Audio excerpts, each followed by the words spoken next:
L'affaire Fillon débutait il y a un an. Mis en examen pour plusieurs chefs d'accusation, l'ancien Premier ministre a aussi été placé sous le statut de témoin assisté à la fin du mois de juillet, pour escroquerie aggravée. C'est le dernier volet majeur de l'affaire. Officiellement retiré de la vie politique, François Fillon est complètement déconnecté, il ne lit pas les journaux, affirmait un de ses proches aux Parisiens à la fin de l'été. Il n'en a pas fini pour autant avec ses ennuis judiciaires. Chronologie de l'affaire. Un an après ses débuts. Le feuilleton commence fin janvier dernier, avec les révélations en cascade du Canard enchaîné. Un mois plus tard, la justice lance une enquête préliminaire.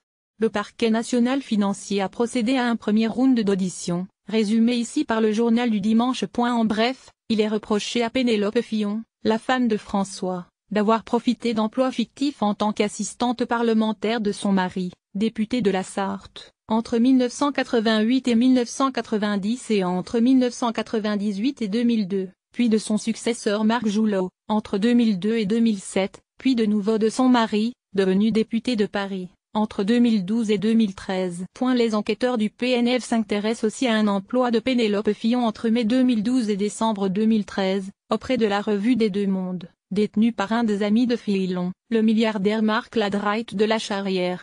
Enfin, la justice s'est penchée sur les enfants du couple, qui auraient pu bénéficier d'emplois fictifs pendant que leur père était sénateur, entre septembre 2005 et 2007, alors qu'ils étaient étudiants. En parallèle d'une campagne présidentielle chaotique, s'ensuit, 2 mois avant le premier tour, une série de mises en examen, qui commence avec celle de François Fillon, le 14 mars.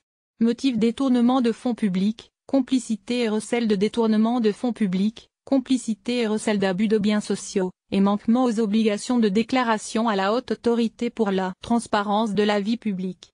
Le 24 mars, c'est au tour de Marc Joulot, le suppléant de François Fillon, d'être mis en examen pour détournement de fonds publics. Le 28 mars, Pénélope Fillon est elle aussi placée sous ce statut pour complicité et recel de détournement de fonds publics, complicité et recel d'abus de biens sociaux et recel d'escroquerie aggravée. Le 12 mai, selon le journal du dimanche, le milliardaire et propriétaire de la Revue des Deux Mondes, Marc Ladraite de la Charrière, est mis en examen pour abus de biens sociaux. Le 4 juillet, on apprend que les enfants Fillon, Charles et Marie, ont été placés sous le statut de témoins assistés. Les juges ont considéré qu'ils n'avaient pas d'indices graves ou concordants justifiant une mise en examen pour recel de détournement de fonds publics.